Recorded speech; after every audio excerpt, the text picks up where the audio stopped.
প্রিয় দর্শক, স্বাগত জানাচ্ছি আগামীর বাংলাদেশ অনুষ্ঠানে।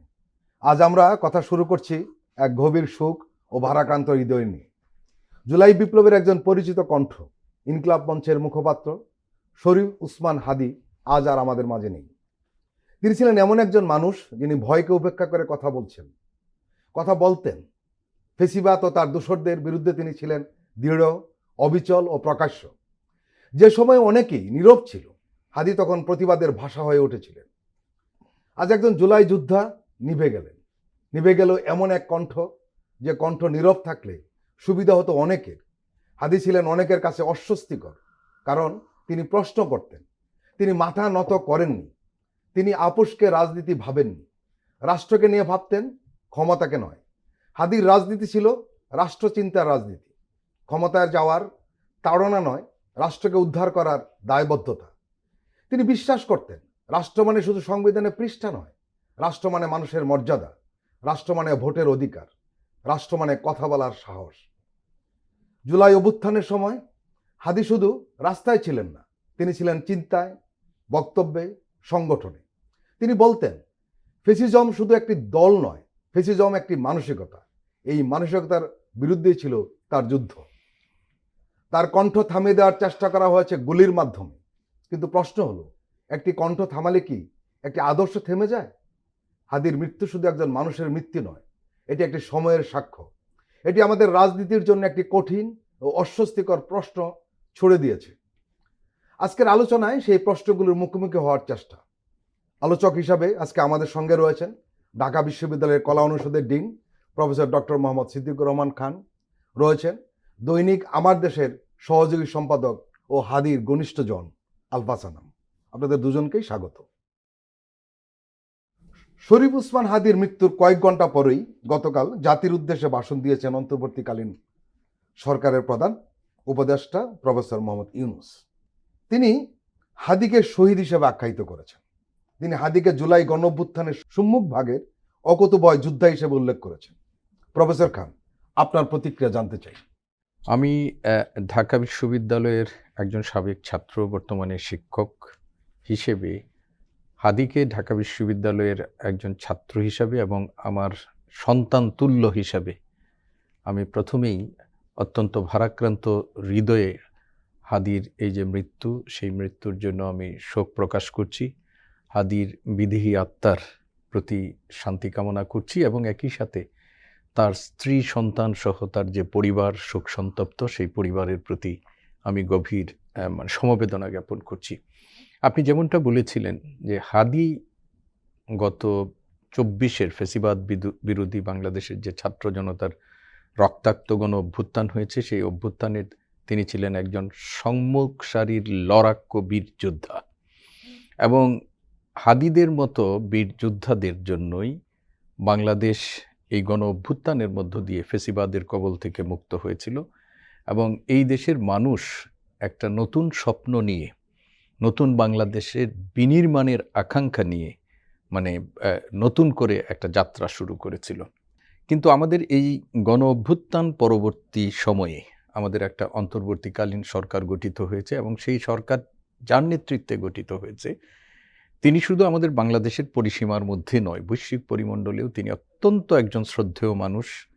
নোবেল বিজয়ী ডক্টর মোহাম্মদ ইউনূস, তার নেতৃত্বে যে সরকারটি গঠিত হয়েছে, এই সরকারের এখন ধরেন প্রায় 1.5 বছর হতে চলল।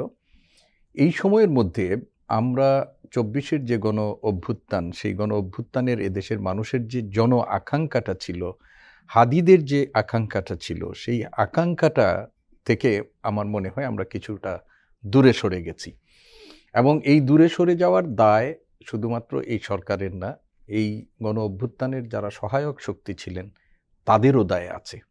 সাধারণ মানুষকে আমি কোনোভাবেই এর জন্য দায়বদ্ধ করতে চাই না, কারণ সাধারণ মানুষ সবসময় এই দেশে রাজনীতির মূল যে নিয়ন্ত্রণের জায়গাটা, সেখানে তাদের রাজনৈতিক দলগুলোকে বোঝাচ্ছেন। আমি বলছি যে এই যে আমরা গণ অভ্যুত্থানের যে আমাদের যে আকাঙ্ক্ষা, এই আকাঙ্ক্ষার জায়গাটা থেকে যে আমরা কিছুটা বিচ্যুত হয়ে গেছি, সেই বিচ্যুতির জন্য অন্তর্বর্তীকালীন সরকারের যেমন দায় আছে, আমাদের ওই সময় অভ্যুত্থানের সপক্ষ শক্তি যে রাজনৈতিক দলগুলো আছে তাদেরও কিন্তু কিছুটা দায় আছে। তো এই যে আমরা গণ অভ্যুত্থানের আকাঙ্ক্ষা থেকে যে কিছুটা বিচ্যুত হলাম, এই বিচ্যুতির বিরুদ্ধে উচ্চকিত কণ্ঠ হিসাবে এই বাংলাদেশে যে কয়েকজন হাতে গোনায় মানুষ ছিলেন, ওসমান হাদি তাদের একজন। তিনি ইনকিলাব মঞ্চের মুখপাত্র।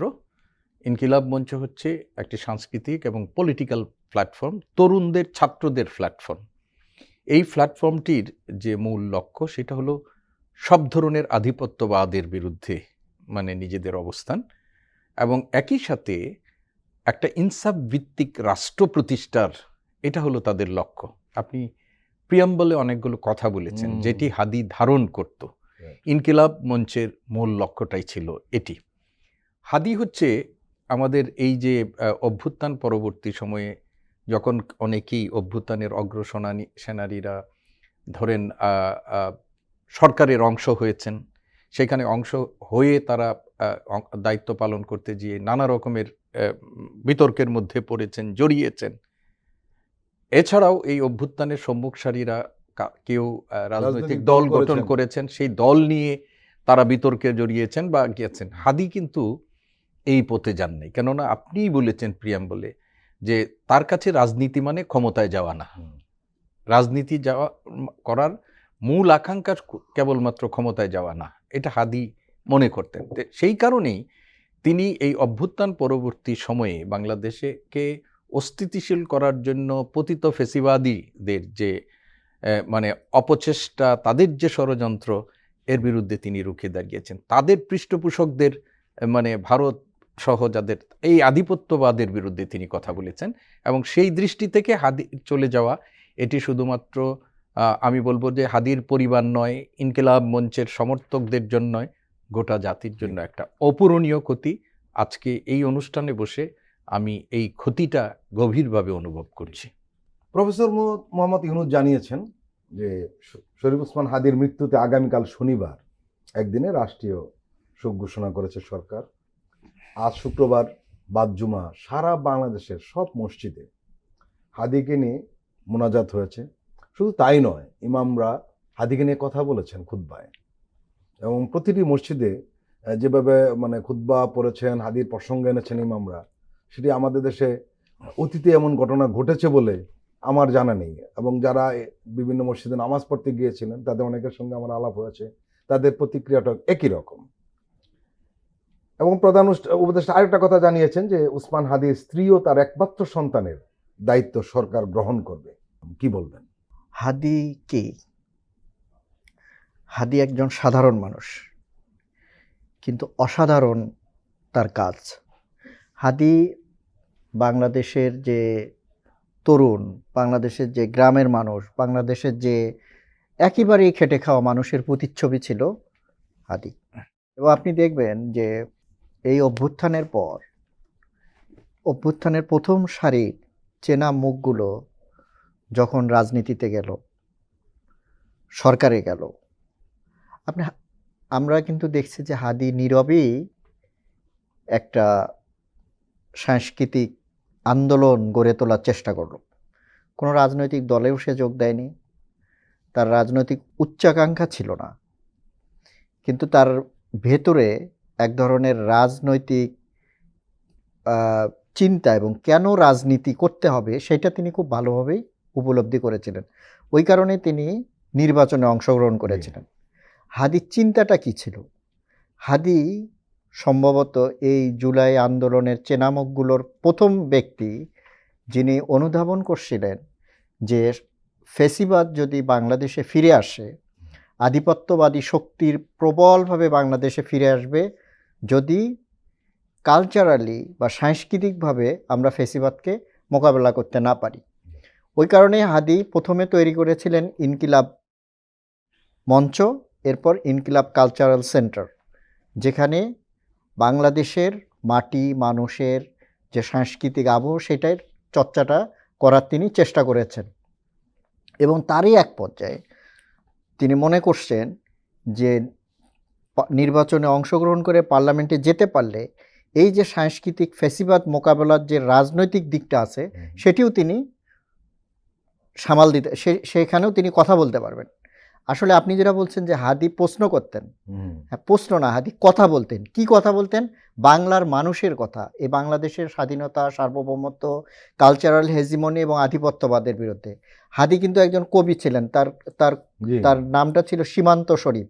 এই সীমান্ত শরীফ, সীমান্ত নামটাও নেওয়া হয়েছিল সীমান্তে যে আমাদের হত্যাকাণ্ডগুলো হয় তার বেদনা থেকে তিনি এই নামটা নিয়ে। ফলে আপনি যেটা বলছেন যে যে হাদির প্রতি এই যে মানুষের ভালোবাসা, এটা একেবারেই তার কথা আর মানুষের কথা একটা হৃদয়ের মিলন, যে হৃদয়ের আকাঙ্ক্ষার যে প্রতিফলন, সেখান থেকেই হাদির প্রতি মানুষের ভালোবাসা জন্ম নিয়েছে। প্রফেসর ইউনূস ভাষণে আরো বলেছেন যে বিপ্লবী রক্তে উজ্জীবিত এই তরুণ নেতা উসমান হাদি ছিলেন প্রতিবাদের অনন্য প্রতীক। তার কর্মের মধ্য দিয়ে তিনি শুধু প্রতিবাদ নয়, দেশপ্রেম, ধৈর্য ও দৃঢ়তার অনন্য দৃষ্টান্ত রেখে গেছেন। তিনি বলছেন যে আমি আরো স্পষ্টভাবে বলতে চাই, উসমান হাদি ছিলেন পরাজিত শক্তি, ফেসিস্ট সন্ত্রাসীদের শত্রু। তার কণ্ঠ স্তব্ধ করে বিপ্লবীদের ভয় দেখানোর অপচেষ্টা সম্পূর্ণভাবে ব্যর্থ করে দেওয়া হবে। ভয়, সন্ত্রাস কিংবা রক্তপাতের মাধ্যমে এদেশের গণতান্ত্রিক অগ্রযাত্রা কেউ থামাতে পারবে না। প্রফেসর খান, আপনি কি মনে করেন? হাদির গত 12ই ডিসেম্বর তিনি এই আততায়ী কর্তৃক তিনি গুলিবিদ্ধ হয়েছিলেন। এই ঘটনা আসলে গোটা জাতিকে শোকে স্তব্ধ করেছে শুধু নয়, নতুনভাবে ফেসিবাদ এবং আধিপত্যবাদের বিরুদ্ধে ঘুরে দাঁড়ানোর জন্য একটা নতুন, মানে আমরা বলবো যে মন্ত্রে তাদেরকে উজ্জীবিত করেছে হাদির এই মানে তার গুলিবিদ্ধ হওয়া, শেষ পর্যন্ত তার শাহাদাতের ঘটনা। 16 তারিখে প্রধান উপদেষ্টা জাতির উদ্দেশ্যে আমাদের বিজয় দিবসে একটা বক্তব্য রেখেছিলেন এবং তার এই বক্তব্যের একটা উল্লেখযোগ্য অংশ জুড়ে ছিল হাদি। এবং হাদিকে তিনি আমাদের জাতীয় বীর হিসাবেই এক রকমের তিনি আখ্যায়িত করেছেন। এবং আমাদের যে ফেসিবাদের বিরুদ্ধে যে লড়াই এবং ফেসিবাদের বিরুদ্ধে যে আধিপত্যবাদের বিরুদ্ধে যে আমাদের লড়াই, সেই লড়াইয়ের একজন সিম্বলিক হিরো হিসাবেই কিন্তু তিনি প্রধান উপদেষ্টা এই কথাগুলো সরাসরি প্রয়োগ করেননি, কিন্তু তার বক্তব্যের সারমর্ম দাঁড়ালে কিন্তু তাই দাঁড়ায়, যেটি গোটা জাতিও কিন্তু এখন হাদিকে সেই অর্থেই হাদি এখন শুধু একজন হাদি না, হাদি এখন আমাদের একটা আইকন, হাদি আমাদের এখন একটা সিম্বল। এটা আমাদের এখন এই যে হাদির যে এই হত্যাকাণ্ড বা তাকে যে এই যে আক্রমণ করা, এটা তো একেবারে মেটিকুলাস একটা ডিজাইন আমরা জানি এবং একটা সুপরিকল্পিতভাবে, এবং এই ঘটনার পর অপরাধীদের যে কর্মতৎপরতার কথা আমরা গণমাধ্যমে জেনেছি, সেটা তো একেবারে সুপরিকল্পিতভাবে হাদিকে এই আক্রমণের মধ্য দিয়ে যারা হাদিকে আক্রমণ করেছেন বা তাকে হত্যা করার চেষ্টা করেছেন বা হত্যা করেছেন, তাদের কিন্তু লক্ষ্য অনেকগুলো ছিল। প্রথম কথা হলো ফেসিবাদের বিরুদ্ধে এত উচ্চকিত কণ্ঠ দ্বিতীয়টি এই মুহূর্তে আমাদের দেশে নাই। এই ফেসিবাদ পুনর্বাসন প্রক্রিয়ায় হাদিকে তারা মনে করেছেন একটা বড় প্রতিবন্ধক হিসাবে, অতএব তাকে এটি করে।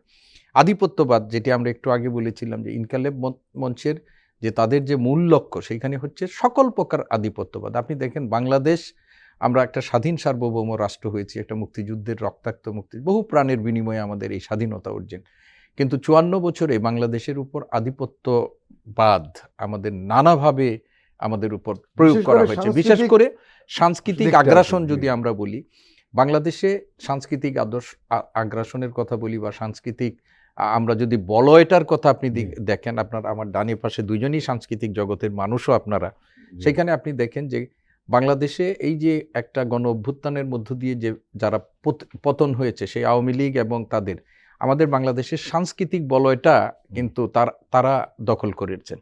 বিকল্প সাংস্কৃতিক বলয় গঠন করার জন্য আমাদের যাদের দায়িত্ব ছিলেন, তারা সেটা করতে পারেন নাই বা সেইভাবে করার প্রস্তুতি তারা নেন নাই। আপনি একটু আগে আলফাজানাম ভাই বলেছেন, হাদি সেইখানেও একটা বড়, মানে এখন তো হেজিমনি আর এক দেশ আরেক দেশকে আক্রমণ করে না, স্পেয়ার অফ ইনফ্লুয়েন্স আমাদের হয়, সেটা ইকোনমিক স্পেয়ার অফ ইনফ্লুয়েন্স হয়, কালচারাল স্পেয়ার অফ ইনফ্লুয়েন্স এখন এটা কিন্তু সাংঘাতিক রকমের।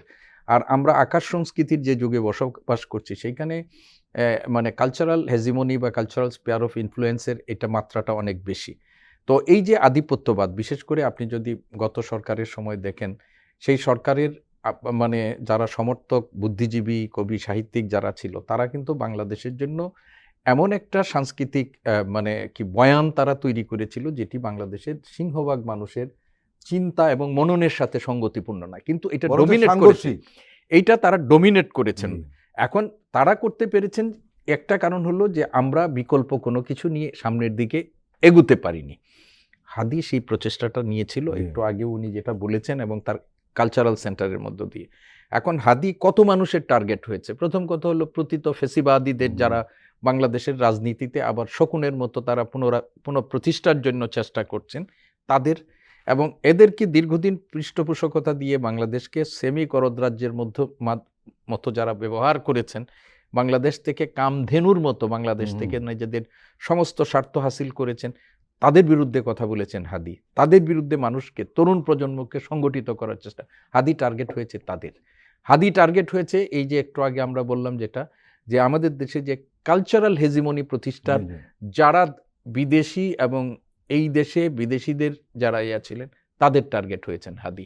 তবে আপনি যেটা বলেছেন, আমি ব্যক্তিগতভাবে এটা বিশ্বাস করি যে ব্যক্তি মানুষের আপনার হয়তো পতন হয়, তার হয়, কিন্তু একটা মানুষ যখন তার আদর্শকে বহু মানুষের মধ্যে ছড়িয়ে দিতে পারেন, তখন কিন্তু ব্যক্তিকে শেষ করে, নিঃশেষ করে আপনি এই আদর্শের জায়গাটা বা সেই লড়াইয়ের জায়গাটাকে আপনি শেষ করতে পারবেন না। আমার মনে হয় যারা হাদিকে হত্যা করেছেন, এই ক্ষেত্রে তাদের এই পরাজয়টা হবে বাংলাদেশের নতুন বাস্তবতায়। প্রফেসর ইউনূস তার ভাষণে আরো কিছু কথা বলেছেন। তিনি বলেছেন, আমরা এখন গণতান্ত্রিক উত্তরণের চূড়ান্ত পর্যায়ে উপনীত হয়েছি। শহীদ হাদি ছিলেন এই প্রক্রিয়ার অবিচ্ছেদ্য অংশ। তার একান্ত ইচ্ছা ছিল আসন্ন নির্বাচনে প্রতিদ্বন্দ্বিতা করে নতুন বাংলাদেশ বিনির্মাণে পরবর্তী ধাপে সক্রিয় ভূমিকা রাখা। অত্যন্ত দুঃখের বিষয়, তার এই মহৎ ইচ্ছা অপূর্ণ রয়ে গেল। তার স্বপ্ন বাস্তবায়নের দায় আজ সমগ্র জাতির কাঁধে ন্যস্ত। আলফা সানাম, জাতিকে সে দায়িত্ব নিতে প্রস্তুত?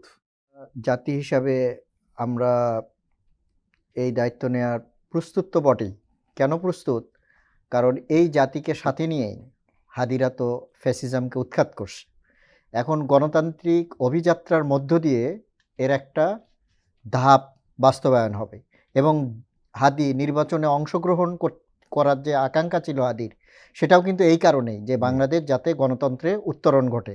প্রধান উপদেষ্টাও খুব যথার্থই বলেছেন যে হাদির এই যাত্রা সহযাত্রী হতে চেয়েছিলেন, কিন্তু তার আগেই যারা এই বাংলাদেশ সামনের দিকে এগিয়ে যাক, একটা গণতান্ত্রিক অভিযাত্রার দিকে এগিয়ে যাক, যারা এটা চায়নি, তারাই কিন্তু হাদিকে টার্গেট করেছিল। হাদিকে টার্গেট করার একাধিক কারণ আছে। একটা কারণ হচ্ছে তার যে সাংস্কৃতিক ফ্যাসিবাদ মোকাবেলার তার যে লড়াকু অবস্থান, জুলাই আন্দোলনে তার সাংগঠনিক সক্ষমতা এবং তরুণদের আইকন হয়ে ওঠা। থার্ড হচ্ছে যে এই যে নির্বাচন বানচাল করাও এই হাদিকে টার্গেট করার অন্যতম লক্ষ্য ছিল। মানুষের মধ্যে ভীতি সঞ্চার করা, ভোটারদের মধ্যে ভীতি সঞ্চার করা, প্রার্থীদের মধ্যে ভীতি সঞ্চার করা, বিতর্ক তৈরি করা, যে নির্বাচনে প্রার্থীদের মধ্যে বিতর্ক তৈরি করা। তো এরপরেও যেটা হাদি তার মৃত্যুর মধ্য দিয়ে, শাহাদাতের মধ্য দিয়ে শত্রু চিনিয়ে দিয়েছেন। আমরা হাদিকে হারাইছি বটে, কিন্তু একটি স্বাধীন সার্বভৌম আধিপত্যবাদকে মোকাবেলা করে কিভাবে সার্বভৌম বাংলাদেশ দাঁড়ায় থাকবে, তার একটা রূপরেখা কিন্তু হাদি দিয়েছেন। এটাই হচ্ছে আমাদের জাতি হিসাবে আমাদের বড় অর্জন। আমরা এই অর্জনের আরও একটা ধাপ অতিক্রম করতে পারবো যদি সুষ্ঠু শান্তিপূর্ণভাবে আমরা নির্বাচনটা করতে পারি। আমরা মনে করি যে প্রধান উপদেষ্টা এই দিকটা সম্ভবত তিনি তার ভাষণে বাংলাদেশের মানুষকে এই এনগেজ করছেন, যে যারা এই শোকাহত মানুষকে হাদির লক্ষ্যটাকে তুলে ধরার চেষ্টা করছেন। প্রিয় দর্শক, আমরা এখন একটি বিরতি নিচ্ছি, আপনারা আমাদের সঙ্গেই থাকুন।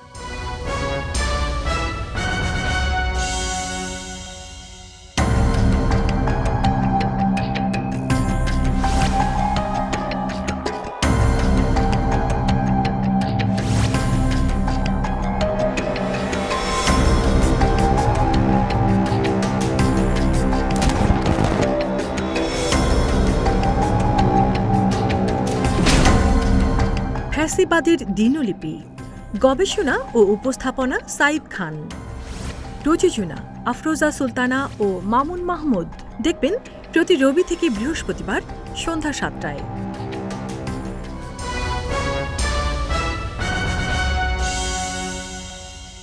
আবারও স্বাগত আগামীর বাংলাদেশ অনুষ্ঠানে। আজকে আমাদের সঙ্গে আলোচনায় রয়েছেন ঢাকা বিশ্ববিদ্যালয়ের কলা অনুষদের dean professor doctor Mohammad Siddiqur Rahman Khan, রয়েছেন দৈনিক আমার দেশের সহযোগী সম্পাদক আলফা সানাম। প্রফেসর খান, শরীফ ওসমান হাদির হত্যাকাণ্ড কি নিছক ব্যক্তিগত টার্গেট নাকি একটি রাজনৈতিক বার্তা, এই প্রশ্ন উঠেছে। আরো প্রশ্ন উঠেছে, জুলাই বিপ্লব পরবর্তী এই ধরনের হত্যাকাণ্ড কি বলে দিচ্ছে যে ফ্যাসিস্ট শক্তি এখনো সক্রিয়? একই সঙ্গে আরো কিছু প্রশ্ন কিন্তু সামনে এসছে, সেটি হলো যে জুলাই বিপ্লবের অংশ নেওয়া তরুণদের মধ্যে এই হত্যাকাণ্ড কি ধরনের মনস্তাত্ত্বিক প্রতিক্রিয়া তৈরি করতে পারে? এটা কি তরুণদের রাজনীতিকে দূরে সরিয়ে দিবে নাকি আরো রেডিক্যাল ও প্রতিরোধমুখী করে তুলবে? অনেকগুলি প্রশ্ন সামনে চলে আসছে, কি বলবেন? আপনি যেটি বলছেন প্রথম কথা, সেটিকে যে ব্যক্তিগত আমি টার্গেট নাকি রাজনৈতিক আমি বার্তা? মনে করি না এটা কোনো ব্যক্তিগত টার্গেট। শরীফ ওসমান হাদি, তাকে যে হত্যা প্রচেষ্টাটা হয়েছিল এবং তাকে যে হত্যা করা হলো, এটি পরিকল্পিত একটি রাজনৈতিক হত্যাকাণ্ড এবং একটা বার্তা। এবং এই বার্তাটা আপনি বলছেন যে এর মধ্য দিয়ে কি জাতি বার্তা পেল যে ফ্যাসিবাদী শক্তি তারা এখনো সক্রিয়? ডেফিনেটলি। আমরা প্রথম থেকেই বলেছি যে গত ১.৫ দশকে এই ফ্যাসিবাদী শক্তি আমাদের দেশে যেভাবে তাদের মানে দন্ত বিস্তার করেছিল, সেটা যেভাবে প্রসারিত করেছিল, সেটা কিন্তু অনেক ডিপ রুটেড হয়েছে। এবং সেটা সুযোগ পেলে আমাদের আবার একটা ছবল দেওয়া বা আঁচড় দেওয়ার প্রচেষ্টা করবে, এটা কিন্তু সবাই বলছে এবং বিবেকবান যারা বলছে, এবং আমাদের রাজনৈতিক দলগুলোকে বারবার সতর্ক করা হয়েছে যে নিজেদের মধ্যকার এই বিভেদ হানাহানি তাদেরকে সুযোগ তৈরি করে দিবে। এটা আপনি দেখেন, এই অনুষ্ঠানে কিন্তু আমি একাধিকবার বলেছিলাম। তো আমরা যেটা মনে করেছি যে এই যে একটা নির্বাচন, ভাই যেটা বললেন যে একটা নির্বাচন যে আমাদের যে হতে যাচ্ছে, সেই নির্বাচনের তফসিল ঘোষণা, বিশেষ করে এই যে আন্তর্জাতিক অপরাধ ট্রাইব্যুনালে যে ক্ষমতাচ্যুত প্রধানমন্ত্রী এবং তার দোসরদের যে বিচার এবং রায় মানে ঘোষিত হওয়ার পর আপনি দেখেছেন যে ভারতে পলাতক থাকা অবস্থায় তিনি তার কর্মীদের নানাভাবে বার্তা দেওয়ার চেষ্টা করেছেন। সেই বার্তাগুলো হলো যে রায় এর পরপরই এরা যেন প্রতিরোধ গড়ে তোলার চেষ্টা করে, সেই ব্যাপারে দিয়েছেন। বিশেষ করে যখন নির্বাচনী তফসিল ঘোষিত হয়ে গেল, সেইখানে আমি একাধিক অডিও ক্লিপ এই গণমাধ্যমে আমি শুনেছি, যদি সত্য হয়ে থাকে, সেগুলোতে তিনি প্রত্যেকটি অডিও ক্লিপে তার নেতাকর্মীদেরকে দিচ্ছেন যে নির্বাচনে আওয়ামী লীগ থাকবে না, সেই নির্বাচন হতে দেওয়া হবে, এটা ভাবার কোনো কারণ নাই। যে কোনো প্রকারেই হোক, এই নির্বাচনকে যদি বাধাগ্রস্ত করার জন্য তিনি তার নেতাকর্মীদেরকে সর্বাত্মক প্রস্তুতি নেওয়ার জন্য তিনি দিয়েছেন।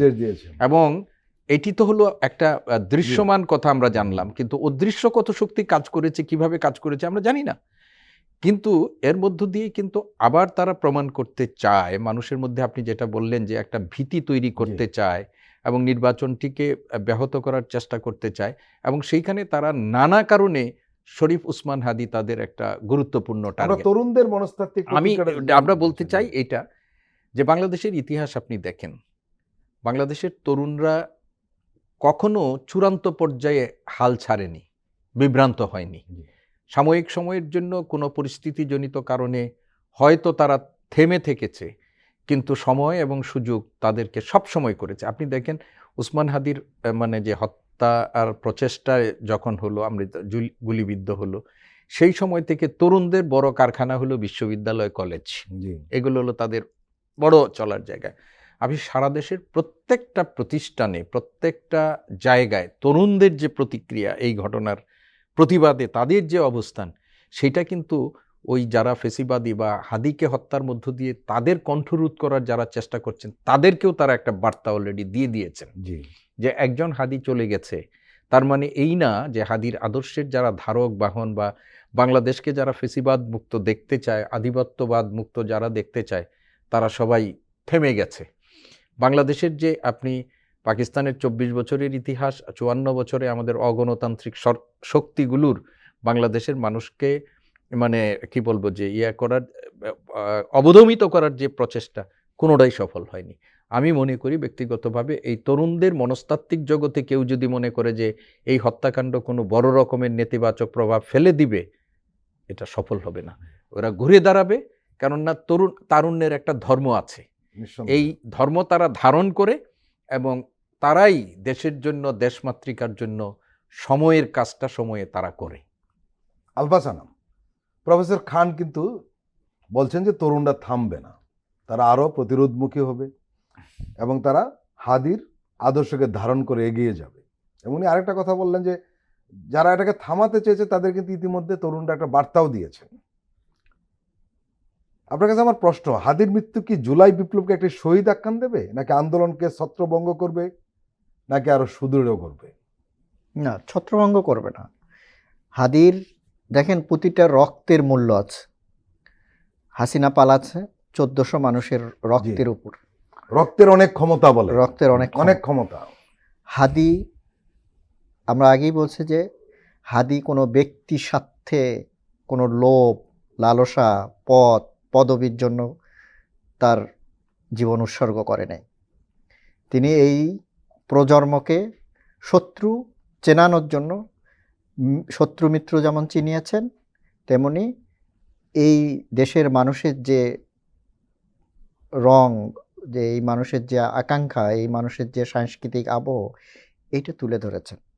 যে কারণে আপনি দেখবেন যে কালকে যখন তার শাহাদাতের খবর আসে, বাংলাদেশের প্রতিটি শিক্ষা প্রতিষ্ঠান, এমনকি আমি গভীর রাতে অনেক উপজেলা পর্যায়ের ছোট ছোট বাজারে প্রতিবাদ বিক্ষোভের খবর পেয়েছি, যে খবরগুলো হয়তো এখনো সংবাদপত্রে আসেনি।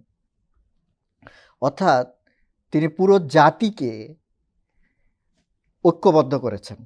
কার বিরুদ্ধে? ফ্যাসিবাদী শক্তির বিরুদ্ধে ঐক্যবদ্ধ করেছেন, সাংস্কৃতিক আগ্রাসী শক্তির বিরুদ্ধে ঐক্যবদ্ধ করেছেন, তরুণদেরকে ঐক্যবদ্ধ করেছেন। তরুণদেরকে একটা দেশপ্রেমের দীক্ষা তিনি দিয়ে গেছেন তার এই শাহাদাতের মধ্য দিয়ে। ফলে আমি মনে করি না যে এই আন্দোলন ছত্রভঙ্গ হওয়ার তো প্রশ্নই আসে না। এখানে তো প্রত্যেকটা তরুণ, স্কুলের ছাত্র থেকে শুরু করে বিশ্ববিদ্যালয়ের ছাত্ররা পর্যন্ত তার দেশপ্রেমে উজ্জীবিত হয়েছে। এবং এই যে নতুন প্রজন্ম, এটা প্রজন্মের পর প্রজন্মে এই আপনার হাদির শিক্ষা থাকবে বলে আমি মনে করি। আমি মনে করি না যে এই রক্ত বৃথা যাবে। প্রফেসর খান, আপনি নিশ্চয়ই লক্ষ্য করেছেন যে হাদির বিরুদ্ধে দীর্ঘদিন ধরে যে ভাষাগত ও রাজনৈতিক একটা উস্কানি চলছিল। আপনার কাছে আমার প্রশ্ন, এর নৈতিক ও রাজনৈতিক দায় কার? দেখুন, আমরা এমন একটা সমাজে এখন বসবাস করছি, আমাদের সামনে প্ল্যাটফর্ম অনেক, কথা বলার জায়গা অনেক, এবং এই প্ল্যাটফর্ম এবং কথা বলার জায়গাগুলো যখন আমাদের সামনে নিয়ন্ত্রণ করার কোনো সুযোগ নেই, এর ফলে এই প্ল্যাটফর্মগুলোকে ব্যবহার করে অনেকেই অনেক ধরনের কথা বলছেন।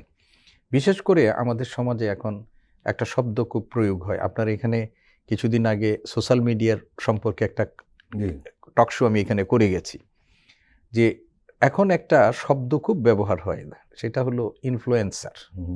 আমাদের সমাজে তথাকথিত ইনফ্লুয়েন্সার তৈরি হয়েছে অনেক, তাদের ফলোয়ারও অনেক আছে, এবং এই ইনফ্লুয়েন্সারদের কারো কারো মুখে আমি হাদিস সম্পর্কে অনেক আপত্তিকর কথা শুনেছি।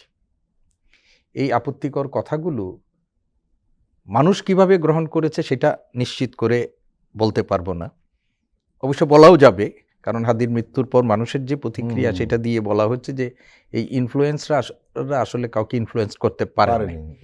এখন আমার মনে হয় যে প্রথমে আমার হলো আমার বিবেকের দায়িত্ব।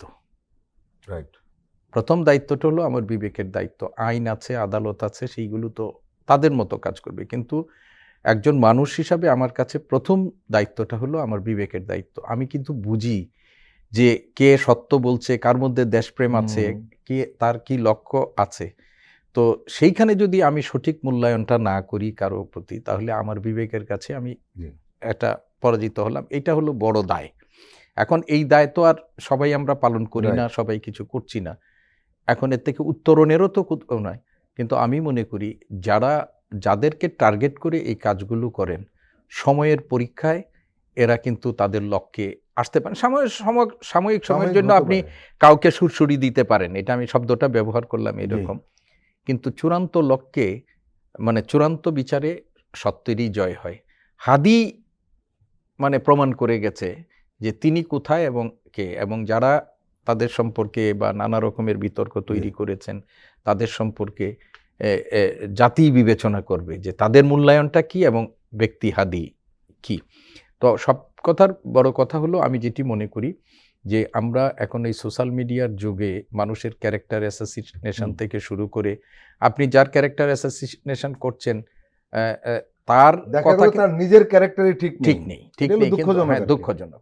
তো এইটা তো আমাদের হচ্ছে, এটা আমাদের দুঃখজনক। এটার থেকে আমরা কিভাবে পরিত্রাণ পাবো জানি না, কিন্তু আলটিমেটলি আমাদের কাছে যেটা মনে হয়, আমরা এআই আমাদের জীবনকে খুব সহজ করে দিয়েছে, কিন্তু এখন বড় রকমের প্রশ্ন আসছে AI ethical use of AI নিয়ে। তো আমাদের এইগুলো আমাদের সামনে আছে, সামনের দিকে এইগুলো আমাদের হয়তো জবাব দিবে। কিন্তু উসমান হাদিরা শত মানে সমালোচনা, শত ইয়ার ঊর্ধ্বে উঠে ইতিহাসে তারা আপন স্থায়ী। উসমান হাদি কিন্তু ইতিহাসে নিজের অমর অক্ষয় স্থান নির্ধারণ করে নিয়ে গেছেন। এইখানে কেউ হবে না। যেমন আবু সাঈদের কথা আমরা যেরকম বলি, আমাদের মুগ্ধের কথা আমরা বলি, ওয়াসিমের কথা যখন আমরা যেভাবে বলি, ঠিক উসমান হাদি বাংলাদেশের ইতিহাসের অনিবার্য পার্ট হয়ে গেছে। তাকে ইতিহাসের এই জায়গা থেকে আপনি আর সরানোর কোনো সুযোগ নেই। আলবাজ আলম, আপনি নিশ্চয়ই জানেন যে সামাজিক মাধ্যম ও টকশোতে ঘৃণামূলক বক্তব্য দেওয়া হতো হাদির বিরুদ্ধে, এবং জাতীয় গণমাধ্যমগুলোতে সেগুলো আসতো। কেউ কেউ প্রশ্ন করেছেন যে এই সমস্ত বক্তব্য, বিশেষ করে ঘৃণামূলক বক্তব্য, তাকে হত্যার একটা পরিবেশ তৈরি করতে উস্কানি দিয়েছে। কি বলবেন? হ্যাঁ, এই বিষয়টা আলোচনা হচ্ছে যে তার বিরুদ্ধে কিছু সোশ্যাল ইনফ্লুয়েন্সার, প্রফেসর খান যেটা বললেন যে তারা হাদির বিরুদ্ধে আপনার নানান ধরনের উস্কানিমূলক এবং কোনো কোনো ক্ষেত্রে আক্রমণাত্মক বক্তব্য দিয়েছে। এবং এইটা যেটা হচ্ছে যে যারা আপনার এই যে কিলার, তাদের জন্য হয়তো আমরা জানি না, এটা এক ধরনের পরিবেশ তৈরি করে দিতে পারে। নিঃসন্দেহে তারা ভাবছে যে এ তো টার্গেটেড কিছু লোকের, তার এই যে পরিবেশটা তৈরি করছে, এগুলোর পিছনে এই সোশ্যাল ইনফ্লুয়েন্সারদের বা সামাজিক মাধ্যমে যারা তথাকথিত রাজনৈতিক বিশ্লেষক আছেন, যাদের কাজে হচ্ছে এক আক্রমণাত্মক লেখালেখি করা, তাদের অনেকটা দায় আছে। তবে আমি রাজনৈতিক দলগুলোর প্রতি এখানে একটা দায়িত্ব আছে, কারণ এই তথাকথিত সোশ্যাল ইনফ্লুয়েন্সাররা বিভিন্ন ধরনের এক ধরনের রাজনৈতিক পৃষ্ঠপোষকতা পায়, অথবা তারা রাজনৈতিক দলের হয়তো কেউই না, কিন্তু তারা রাজনৈতিক দলের মুখপাত্রের ভূমিকা অবতীর্ণ হয়, অথচ তারা কিন্তু রাজনৈতিক দলের কোনো সদস্যও না, কিছু নেই। এই ক্ষেত্রে রাজনৈতিক দলগুলোর পরিষ্কার করে জাতিকে জানানো উচিত যে এই লোকগুলোর সাথে আমাদের কোনো সম্পর্ক নেই। ফলে এই লোকগুলোর দায় রাজনৈতিক দলের উপরও বর্তায়। আজকে হাদিকে যারা হত্যাযোগ্য করার পরিবেশ তৈরি করছিল, যে 2-4 জন সোশ্যাল ইনফ্লুয়েন্সার, তাদের ব্যাপারে আমাদের যে রাজনৈতিক দলগুলোর হয়ে তারা কথা বলার চেষ্টা করেন, আসলে তারা এটা করেন কিন্তু অডিয়েন্স পাওয়ার জন্য। এই যে একটা রাজনৈতিক দলের পক্ষে যখন আপনি কথা বলবেন, তার কর্মী সমর্থকরা তো মনে করবে সে আমার পক্ষে বলতেছে। আসলে এই কথার মাধ্যমে কিন্তু ওই রাজনৈতিক দলটাকে তারা ক্ষতিগ্রস্ত করে ফেলছেন। ফলে রাজনৈতিক দলগুলোর এই সোশ্যাল ইনফ্লুয়েন্সারদের সাথে যে তাদের কোনো সম্পর্ক নেই, ক্যাটাগরিক্যালি নাম ধরে বলতে হবে যে এই ধরনের বক্তব্যের সাথে বা এই লোকের সাথে আমাদের দলীয় কোনো সম্পর্ক নেই।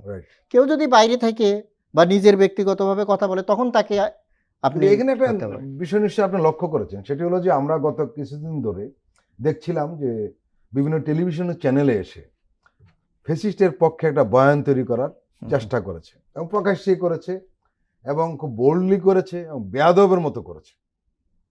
কিন্তু আমরা জানি যে এই সরকার সবসময় একটা জিনিস করেছে, যে এই সরকারের সমালোচনা হোক, বিএনপির সমালোচনা হোক, জামাতের হোক, এনসিপির হোক, কোনো সমস্যা নেই। মানে সাধারণ মানুষ মনে করে সমালোচনা হওয়া দরকার, কথা বলা দরকার। কিন্তু এর মানে কি এই যে ফ্যাসিস্টের পক্ষে বয়ান তৈরি করে দেওয়ার সুযোগ তৈরি করে দিবে? না, দেখেন, আপনি তো মত প্রকাশের স্বাধীনতা আপনি দেবেন, অবশ্যই এটা দিতে হবে, কিন্তু প্রশ্ন হলো যে আপনার এই মত প্রকাশের স্বাধীনতা যদি রাষ্ট্রকে অস্থিতিশীল করে ফেলে, সেখানে সেটা কত দূর পর্যন্ত আপনি, তাহলে তো আপনি আগের মতোই ছিল, মানে হুম। আগেই ভালো ছিলাম ওই বয়ানে যেন। আজকে যারা এই ফ্যাসিজমকে ফ্যাসিস্টের পক্ষে বলছেন, জি। তারা সেই সময় গত ১.৫ দশকে কি করেছেন? তারা জি। কি কথা বলেছেন? জি। তারা কি গুম খুনের পক্ষে গুম খুনের বিরুদ্ধে কথা বলেছেন? তা তো সে- বলেন নাই। কখনোই বলেন না। তাহলে এখানে আমি আবারও বলি, ওই যে ওসমান হাদি কেন ওই ইনকিলাব কালচারাল সেন্টার করেছিলেন? ওসমান হাদি এইটা প্রথম বুঝতে পেরেছিলেন যে এই গণমাধ্যম, এই সাংস্কৃতিক ফ্রন্ট, বিভিন্ন ধরনের যে সাংস্কৃতিক মঞ্চ রয়েছে, জি। এগুলোই হচ্ছে ফ্যাসিবাদকে ফিরিয়ে আনার টুলস হিসেবে ব্যবহার হয়। এগুলোকে মোকাবেলা করার চিন্তাটাই ওসমান হাদির মধ্যে ছিল। আমাদের যারা আজকে বাংলাদেশে ফ্যাসিবাদ বিরোধী শক্তি রয়েছে, তাদেরকে এই ব্যাপারে স্পষ্ট অবস্থান নিতে হবে। মত প্রকাশের স্বাধীনতা মানে ফ্যাসিবাদ ফিরিয়ে আনা নয়, এই কথাটা তাদেরকে বলতে হবে। রাইট। তাদের সাংস্কৃতিক ফ্রন্টগুলোকে আরও সক্রিয় করতে হবে। মানুষ তো সাংস্কৃতিক কর্মকাণ্ডের সাথে মানুষ সামাজিকভাবে সম্পৃক্ত, তাদেরকে সম্পৃক্ত করার চিন্তা করতে হবে। না হলে আপনি ফ্যাসিবাদী টুলসগুলা জি। অটোমেটিক সক্রিয় হবে এবং তারাই ধীরে ধীরে আপনার এই যে যারা অভ্যুত্থানের নায়ক, তাদেরকে পিছন থেকে ছুরি মারার পথ তৈরি করে দেবে। প্রিয় দর্শক, আমরা আবারও একটি বিরতি নিচ্ছি, আপনারা আমাদের সঙ্গেই থাকুন।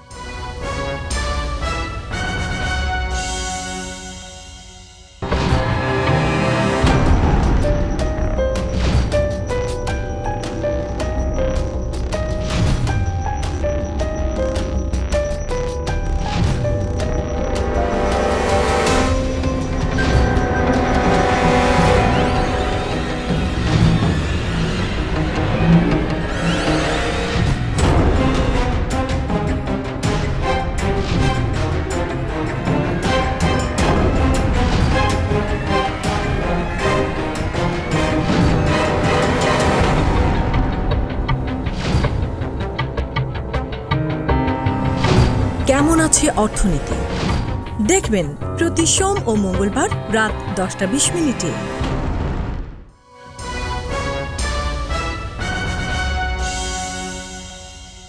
আবারও স্বাগত আগামীর বাংলাদেশ অনুষ্ঠানে। আজকে আমাদের সঙ্গে আলোচনা রয়েছেন ঢাকা বিশ্ববিদ্যালয়ের কলা অনুষদের dean professor doctor Mohammad Siddiqur Rahman Khan, রয়েছেন দৈনিক আমার দেশের সহযোগী সম্পাদক আলফাজ আনাম।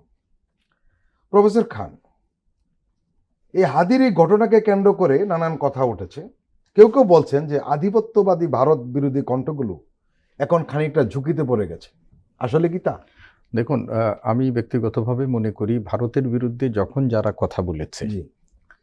তখনই তারা কোনো না কোনো ঝুঁকির মধ্যে থেকেছে ভারতের বিরুদ্ধে। এবং ভারত, আমি আবার বলছি যে ভারত বাংলাদেশে গত 54 বছরে কোনো না কোনোভাবে প্রত্যেকটা রেজিমেই তারা তাদের আধিপত্যবাদ বা বড় ভাই সুলভ আমাদের বাংলাদেশের প্রতি মনোভাব তারা করেছেন। কিন্তু গত 1.5 দশকে যখন এই আওয়ামী লীগের আমলে তারা বাংলাদেশকে কেন্দ্র করে তাদের যে স্বার্থ বলয়টা তারা তৈরি করেছিল, এই হাসিনার আকস্মিক পতন সেখানে তাদেরকে বড়ভাবে জি। বড় রকমের একটা মানে ধাক্কায় ফেলেছে। সেটা শুধুমাত্র তাদের সুবিধাগত না, তাদের যে ইন্টারন্যাশনাল প্রেস্টিজ বা দেশের মানুষের কাছে তাদের যে সেটা করেছে। ফলে এখানে একটা যোগ করে দেয় যে অনেকেই বলছেন যে এই হত্যাকাণ্ড ভারত বাংলাদেশ সম্পর্ককে আরো গভীর টানাপোড়েনে ফেলে দিয়েছে, বাংলাদেশের তরুণদের মধ্যে ভারত বিরোধিতা আরো বাড়িয়ে দিয়েছে। ভারতের গত কয়েকদিন আচরণে এই বিষয়টি আবার সামনে এসেছে, যেটা আপনি বলছিলেন যে আসলে 5ই বিপ্লবকে ভারত মেনে নিতে পারেনি, এখনো পারছে না। আর এর জন্য তারা মূলত তরুণদেরকে দায়ী করছে। দেখুন, এই উসমান হাদির হত্যাকাণ্ড এবং এর আগে ওই রায় ঘোষণা নির্বাচন কেন্দ্র করে শেখ হাসিনা অব্যাহতভাবে ভারতের মাটি থেকে বাংলাদেশের বিরুদ্ধে যে অব্যাহত প্রচারণা, তার নেতাকর্মীদেরকে যে উস্কানি দিচ্ছে, এইটার প্রতিক্রিয়া হিসাবে বাংলাদেশের পররাষ্ট্র মন্ত্রণালয় প্রণব বর্মাকে পররাষ্ট্র মন্ত্রণালয় তলব করেছিলেন এবং বাংলাদেশ তার কনসার্নটা সেখানে ব্যক্ত করেছিলেন। এর 3 দিনের মাথায় উসমান হাদি যখন গুলিবিদ্ধ হলো, উসমান হাদির যারা সন্দেহভাজন হত্যাকারী তারা নির্বিঘ্নে যখন ভারতবর্ষে পালিয়ে গেল, যখন এটা আমাদের এখানে আসছে, সেটা কিন্তু বাংলাদেশের মধ্যেও একটা প্রতিক্রিয়া হয়েছে।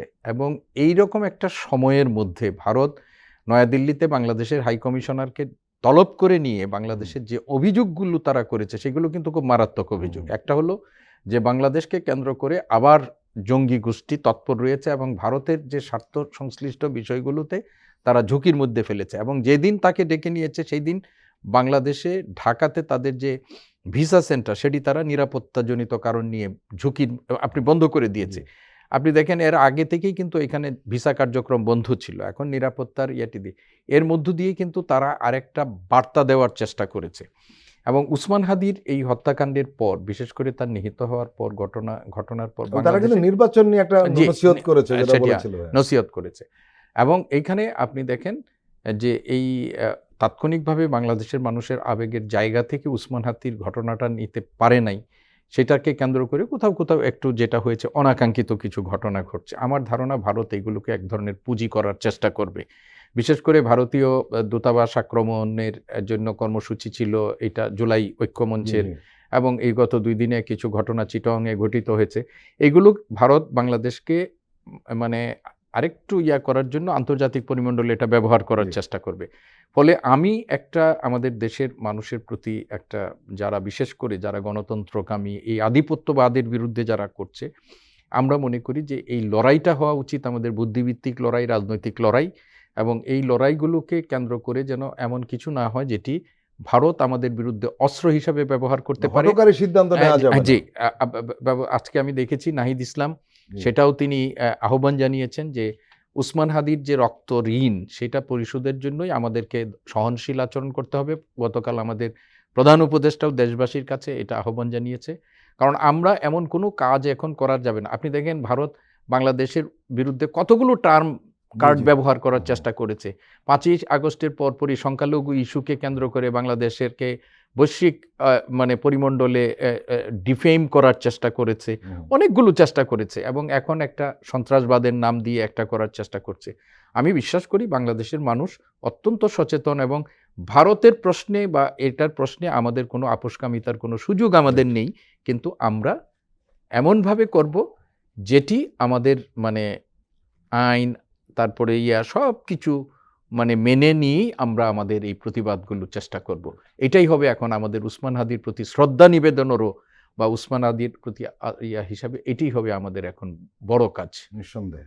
আলবাজ আনাম, অনেকদিন ধরে আলোচনা হচ্ছিল যে জুলাই বিপ্লবের তরুণরা ঝুঁকিতে রয়েছে। এই ঝুঁকি বাইরে এবং ভেতর উভয় দিক থেকে। না, ফ্যাসিস্ট বিরোধী কোনো রাজনৈতিক দলের নেতাদের বক্তব্য এমন হয় জুলাই বিপ্লব করে তরুণরা রীতিমতো অপরাধ করে ফেলেছে এবং তাদের চরিত্র সবসময় ব্যবচ্ছেদ করা হয়েছে নেতিবাচকভাবে। এখন জুলাই বিপ্লবের এই তরুণদের নিরাপত্তার কি হবে? রাজনৈতিক দলের বক্তব্যগুলোর আপনার অন্তর্নিহিত দিক রয়েছে। কিছু কথা আছে যে একটা রাজনৈতিক রেটরিক, কিন্তু আমি মনে করি না যে কোনো রাজনৈতিক দল ফ্যাসিবাদ বিরোধী আন্দোলনে যারা সক্রিয় ছিলেন তারা জুলাইয়ের সামনের সারির নেতাদের নিরাপত্তা বা হুমকিতে পড়ুক এটা চাইতে পারে। এটা যদি তারা চায় তাহলে তো তাদের রাজনৈতিক দেউলিয়াত্ব প্রমাণ হবে এবং জনগণ তাদেরকে ফ্যাসিস্টদের মতো করেই বিবেচনা করবে। আমি তা মনে করি না, বরং আমাদের জুলাইয়ের মুখগুলোর হুমকিটা রয়েছে যে ফ্যাসিস্টদের দিক থেকে যারা পার্শ্ববর্তী দেশে আশ্রয় নিয়ে আছেন। এবং এই দেখেন যে হাদির হত্যাকাণ্ডের সাথে সন্দেহভাজনরা 12 ঘন্টার ব্যবধানে ভারতে পালিয়ে গেছে। এখানে আমাদের ল এনফোর্সিং এজেন্সি, ইন্টেলিজেন্স এজেন্সিগুলোর ফেইলিওর আছে, কিন্তু আমাদের প্রতিবেশী রাষ্ট্র হিসাবে আমরা কি ভারতের কাছে এই অবন্ধুসুলভ আচরণ তো আশা করতে পারি না। ভারত তো এই অপরাধীদেরকে আমাদের হাতে তুলে দিতে পারে। 2 নম্বর হচ্ছে ভারতের সাথে আমাদের বন্দি বিনিময় চুক্তি আছে। আমাদের আন্তর্জাতিক আদালতে যাদেরকে শাস্তি দেওয়া হয়েছে অপরাধের জন্য, গুম, খুন, হত্যাকাণ্ডের জন্য, তাদেরকে ভারত আমাদের হাতে তুলে দিতে পারে। তাহলে তো দুই দেশের সম্পর্ক যে দৃশ্যমান যে মানুষের ক্ষোভ ভারতের প্রতি কি কারণে। একটা প্রশ্ন আপনাকে করি একটু অন্যদিকে, সেটা হলো যে হাদি এখন তরুণদের মডেল নিঃসন্দেহে, যেটা প্রফেসর খান খুব চমৎকারভাবে বলেছেন। হাদি ছিলেন আসলে তরুণদের মানুষ, তিনি নিজেও তরুণ ছিলেন, মাত্র 32 বছর বয়স।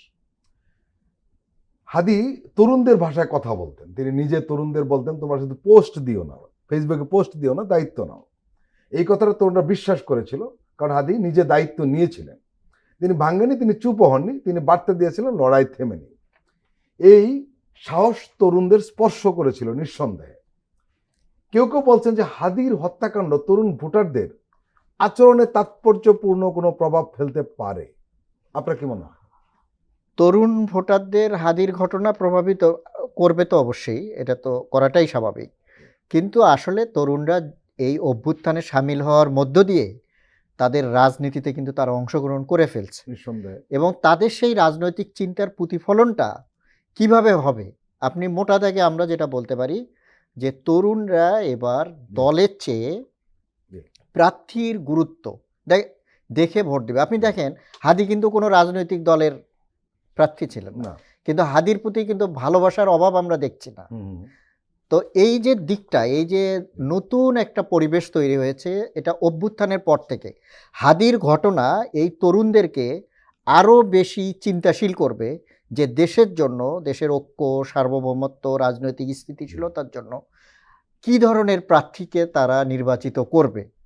এখানে নির্বাচন, আমি তো মনে করি এইটা বাংলাদেশের এই যারা হাদিকে যে কারণে হত্যা করেছে, যে বাংলাদেশকে অস্থিতিশীল করা, নির্বাচনকে বানচাল করা, আমি মনে করি এর মধ্য দিয়ে নতুন এক বাংলাদেশের চিত্র আমরা দেখতে পাবো। এই রক্তের বিনিময়ে বাংলাদেশ সত্যিকার অর্থেই একটি ঐক্যবদ্ধ বাংলাদেশের রূপ নিতে পারে। এবং রাজনৈতিক দলগুলোর মধ্যে যে দুর্বলতা আছে, পরস্পরের মধ্যে যে কাদা ছোড়াছুরির দিকটা আমরা দেখতে পাচ্ছি, রাজনৈতিক দলগুলোর জন্য কিন্তু এখানে বার্তা আছে। এই তরুণরা কিন্তু সেই বার্তাও দিচ্ছে গতকাল রাত থেকে। প্রফেসর খান, আপনি ইতিহাসের শিক্ষক, ইতিহাসে হাদি আসলে কিভাবে স্মরণীয় হবেন? একজন বক্তা, একজন প্রতীক, আধিপত্য বিরোধী যোদ্ধা, নাকি একটি সতর্ক বার্তা? দেখেন, আপনি হাদির সম্পর্কে যে কয়টি কথা বলেছেন যে কিভাবে হাদি ইতিহাসে কোনো খণ্ডিতভাবে স্মরণীয় হবে না। হাদি একজন আধিপত্যবাদের বিরুদ্ধে উচ্চকিত কণ্ঠ হিসাবে হাদি আমাদের কাছে স্মরণীয় হবেন। হাদি আধিপত্যবাদ, ফেসিবাদের বিরুদ্ধে একজন প্রতীক হিসাবে তিনি আমাদের কাছে স্মরণ হবেন। এবং একই সাথে হাদি আমাদের দেশে গণতন্ত্রকামী, দেশপ্রেমিক মানুষের আইকনিক একজন ব্যক্তি হিসাবে ইতিহাসে তিনি স্মরণীয় হবেন।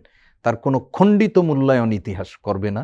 তাকে একজন সামগ্রিক একজন মানুষ হিসাবে, একজন ব্যক্তি হিসাবে তাকে ইতিহাস মূল্যায়ন করবে।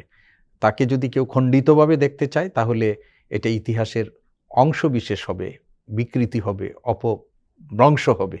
হাদি ইতিহাসে একটা পূর্ণাঙ্গ চরিত্র হিসাবে হাদি কিন্তু উপস্থাপিত হবে। এটা আমি একজন ইতিহাস চর্চাকারী হিসাবে, ইতিহাসের একজন মানুষ হিসাবে, এটা আমার কাছে আমার ধারণা এবং আমার প্রত্যাশাটাও এইখানে।